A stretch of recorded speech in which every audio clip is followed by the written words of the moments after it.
ஓம் முருகா, வெற்றிவேல் முருகா. வேலுண்டு வினையில்லை, மயிலுண்டு பயமில்லை. என் அன்பு தங்கமே, மகிழ்ச்சியாகவே இப்பதிவை கேள் தங்கமே. நீ என்னிடம் கேட்ட வரத்தை நான் உனக்கு நாளை தரப்போகின்றேன்.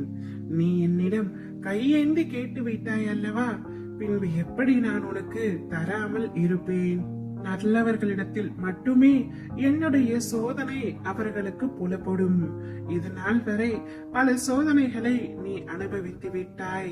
சிட்டுக்குருவியின் காலில் நூலை கட்டி இழுத்து வருவதை போல உன்னை என்னுடைய ஆலயத்திற்கு இழுத்து வந்து விட்டேன் தங்கமே.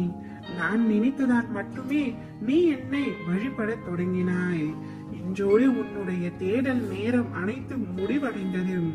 இனி புதிய வாய்ப்புகள் உன்னை தேடி வரப்போகின்றது. எல்லாமே நன்மையாகவே உனக்கு கைகூட போகின்றது. நான் உன்னை மனதார ஆசீர்வதிக்கின்றேன் தங்கமே. உனது வளர்ச்சியை அதிகப்படுத்துவேன். நீ மென்மேலும் சிறந்து விளங்கிட நிச்சயமாக நான் வழிவகுப்பேன். உன்னை பன்மடங்கு பெருக செய்வேன்.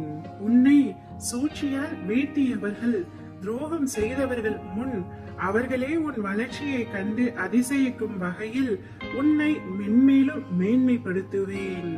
அதற்கான தீவிர முயற்சியில் முழு வேகத்தோடும் ஈடுபாடோடும் உன்னை நீ தயார்படுத்திக் கொள் தங்கமே. வெற்றி உன்வசம் வரப்போகின்றது. உன்னை காயப்படுத்தியவர் எவராயினும் அவர்களை நீ மன்னித்துவிடும். அவர்கள் செய்த பாவமே அவர்களை பழிவாங்கும். உன்னுடைய மனதில் எப்பொழுதும் அமைதி நிலைத்திருக்கட்டும். உனது பூர்வ புண்ணியம் மிகவும் பெரியது தங்கமே. உன் மூதாதையர்கள் மற்றும் உன் தாய் தந்தை செய்த புண்ணியங்கள் நிறைய. அதனால்தான் உன்னை தேடி உன் அப்பா நான் வந்தேன். நான் உன்னுடன் எப்பொழுதும் இருக்கையில் நீ எதற்குமே கலங்க கூடாது. உனக்கு என்ன வேண்டுமோ அதை நான் செய்து தருகின்றேன். என் குழந்தைகளின் நல்வாழ்வுக்காகவே அவதரித்து வந்தவன் நான்.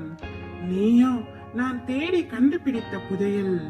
இந்த புதையலை திரும்பவும் மண்ணில் வீசி எரிய விட மாட்டேன் தங்கமே. உன்னை கண்ணின் மணியாக நான் பாதுகாப்பேன்.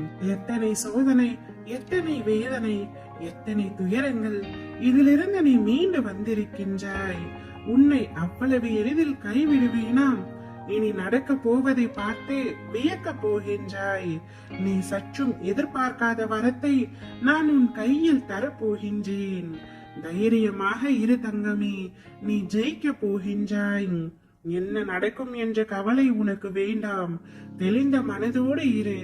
குழப்பம் கொள்ளாதே, தடுமாற்றம் வேண்டாம். எதிர்காலத்தை பற்றிய பயமும் உனக்கு வேண்டாம். நிலைமை என்ன ஆகுமோ என்ற கவலையை தூக்கி எறி. நான் இருக்கும் பொழுது எதற்காக உனக்கு இத்தனை வீண் கவலைகள்? அனைத்தையும் நான் சீர்திருத்துவேன்.